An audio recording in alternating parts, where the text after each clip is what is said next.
Thanks for checking out this video, which is the weekly vlog and recap of what I was watching and consuming for this past week/weekend, where in addition to on this channel, I review mostly science fiction and fantasy books.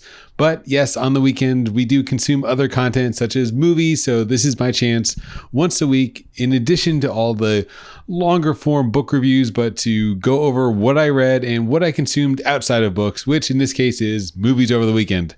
So hello, my name is Zach, and today I'm talking about what I'm currently reading first, and then I'll get into the movies. So what I'm currently reading or read on this beautiful summer weekend was, first I read Strange Pictures by Uketsu. This was a book that I saw on a New York Times list. Very few books on the New York Times recommended list make it actually onto my to-be read list, because just a different target audience, I think, for what the typical quote-unquote New York Times reader is. But this book, the premise of it is a Japanese mystery novel. So if you've read sort of a thriller, complex whodunit kind of murder mystery. I think all crime mysteries are mostly murders. Yes, there's a murder in this one, but this one is a thriller in the sense that you're given kind of this story about pictures, as the title implies, Strange Pictures, and you have some high school kids kind of unraveling what was happening with these pictures that were posted on a blog online. So they're investing in, and then we get the backstory, and it's a couple interconnected stories that eventually, yes, at the end coalesce into one pretty satisfying conclusion. So it's not a long book, and it was rather interesting to get out of my normal genre of science fiction and fantasy and read this thriller mystery. And it kept me engaged. I enjoyed it. Not too long, finished it in a day, but that was pretty good. And then since I finished Strange Pictures, I moved on to, the never-ending backlog of science fiction and fantasy. In this case, the first book that I read, because I'm currently in the middle of two books, which is The Tainted Cup by Robert Jackson Bennett. Maybe seeing the author wrong. Yes, Robert Jackson Bennett, The Tainted Cup. I'm about 16% through that book.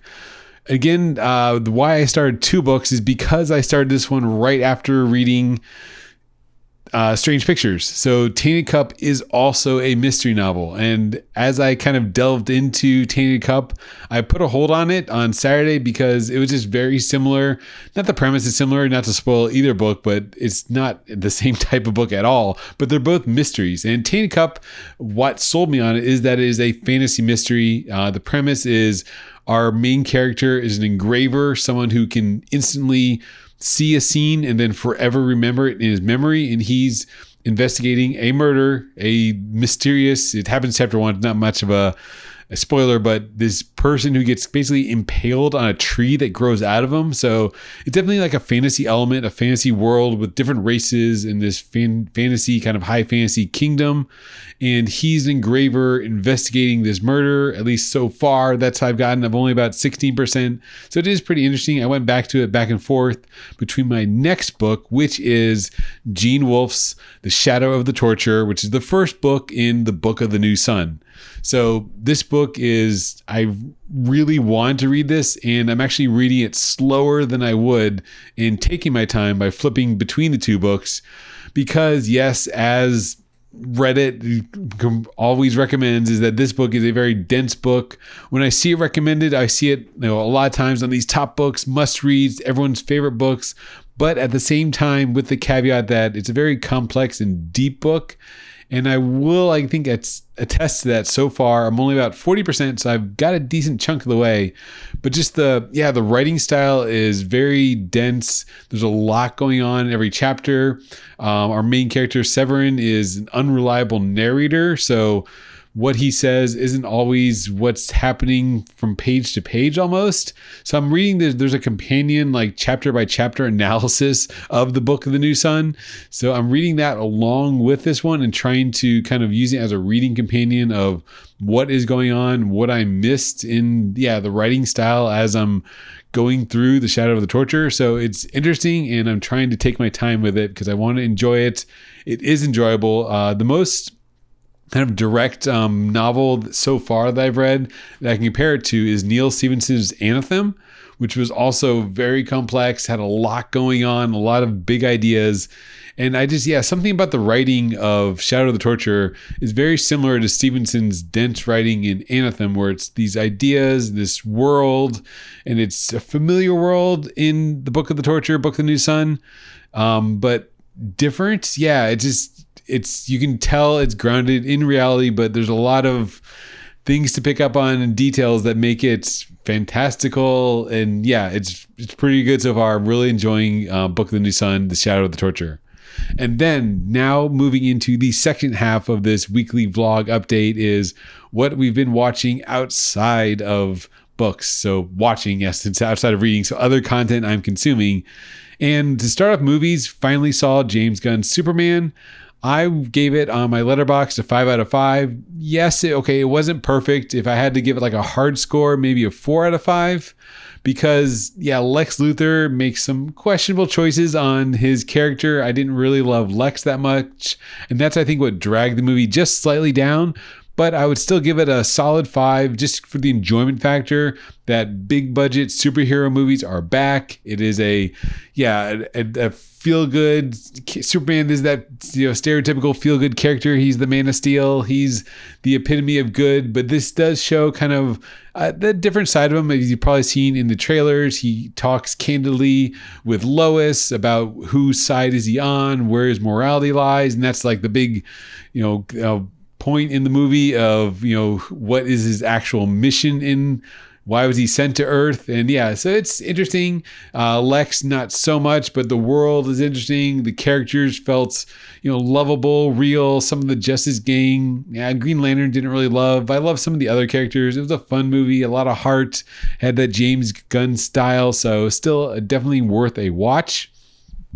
And in addition to summer blockbusters, How to Train Your Dragon is on streaming now. And that was a very solid movie. Not perfect because I guess it is a remake. Not that Superman wasn't technically a remake, even though Superman is a slightly different retelling of his story. Superman is not an origin story, whereas How to Train Your Dragon is pretty much the same movie as it was the first time in animated form, this time just with live action characters, but still a lot of heart, great story.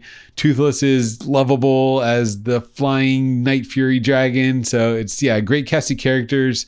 And on the sci-fi / fantasy front, watching How to Train Your Dragon solidified in my mind kind of the visuals of reading the Bloodsworn saga, where it is this Norse-inspired Viking warriors, and then to watch How to Train Your Dragon where they're in the armors, and it kind of connected the two because the third book of the Bloodsworn trilogy, Fury of the Gods, they're fighting a dragon. They finally fight Leek Rifa.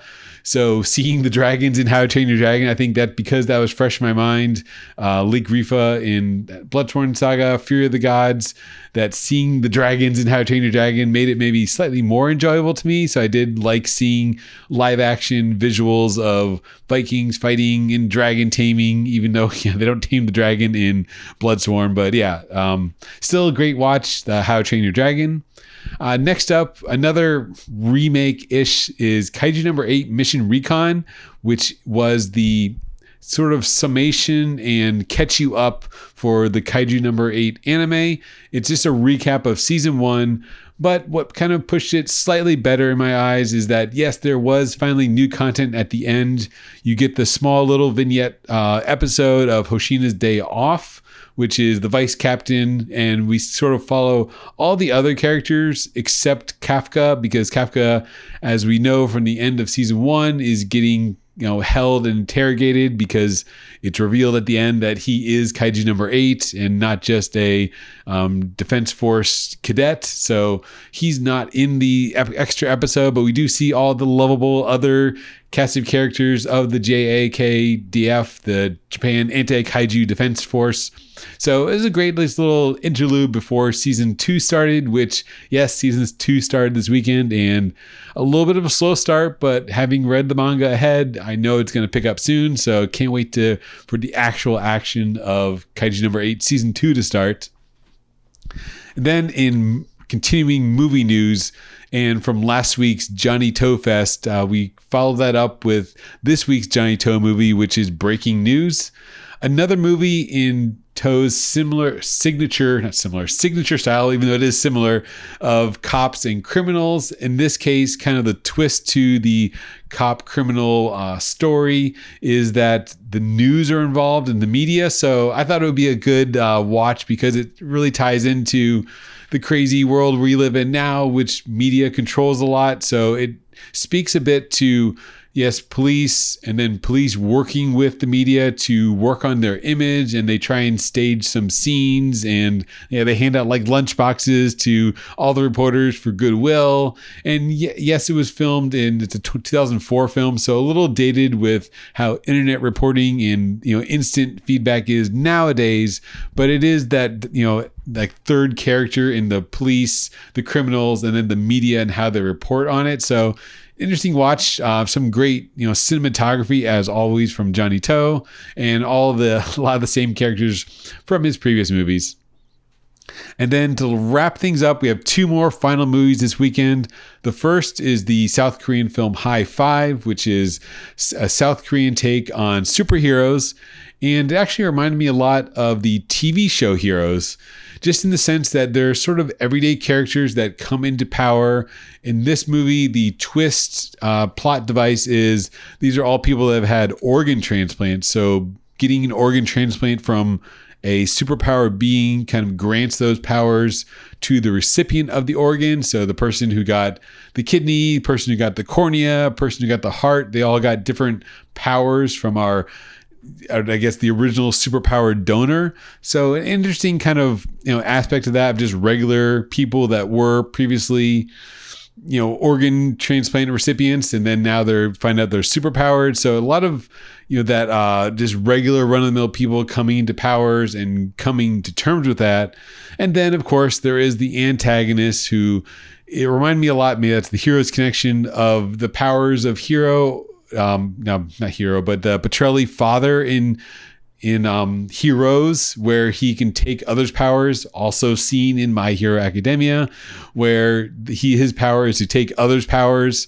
So he kind of takes their powers by grafting their powers, and he can kind of steal their life force like the guy in Heroes. And yeah, so that was I guess the only why it wasn't so good for me is that the logic was, okay, I know I'm watching a superhero movie, but at the same time, the villain has enough power to do the superpowered jumps just by draining the life force, that he can compete with the other character, which in universe we established her powers come from getting a heart transplant. So she's superpowered because she has the heart of the donor superhero, but the villain has comparable levels of power just because his power is sucking life force. Yeah, it didn't logical sense, but it gave us the battle. It gave us the fight. Otherwise, it would be a one-sided fight, I think, of the superpowered girl with the heart powers just beating up the other characters. So as a plot device, it was, not so believable, but it is what it is. It's superheroes. It was fun. Just a random kind of popcorn flick. And then lastly, the movie we watched on Sunday is from Japan, which is Ghost Killer. This one sounded great, and the fact that it was based on a manga, I believe, at least it had some substance and some thought to the story. And overall, it was pretty good. Up to about the first 2/3, I really liked the characters and kind of the dichotomy of our, college student getting possessed by the assassin and how they played off each other. Of course, it helps. The whole movie is basically Baby Assassins 3.5, because our main character is Akari Takaishi, who was one of the baby assassins in all the Baby Assassins movies, 1 through 3, and the TV show. So she's in this movie also an assassin, but she's an assassin with a partner, but only through possession. So she's not the killer herself, but the twist is when the ghost, who was an assassin, can possess her body, then he he can control her body to move like an assassin. So then it is her acting like an assassin, like we know the actress from her baby assassin days. So it was good in that sense that I like the characters of her being just the naive college student, the hardened assassin controlling her body, that kind of like buddy cop, duality of characters. But then I think the only thing that was not so great was the very final last couple fights, which had great choreography because it's the same team that made the Baby Assassin movies. But they could have done more, I think, with showing the female lead, Akari, as an assassin, whereas they chose to flip and show the male assassin performing the moves. Even though he's controlling her body, they only show him on screen. So instead of showing like some kind of split screen of them doing it together, or some kind of like possession of both bodies at once, or flipping back from her to him because he's controlling her body and it's actually her performing the moves, but him doing the moves. So I think there was kind of a missed opportunity at the end, and it wasn't quite as impactful to see our male character doing the final fight and not Akari.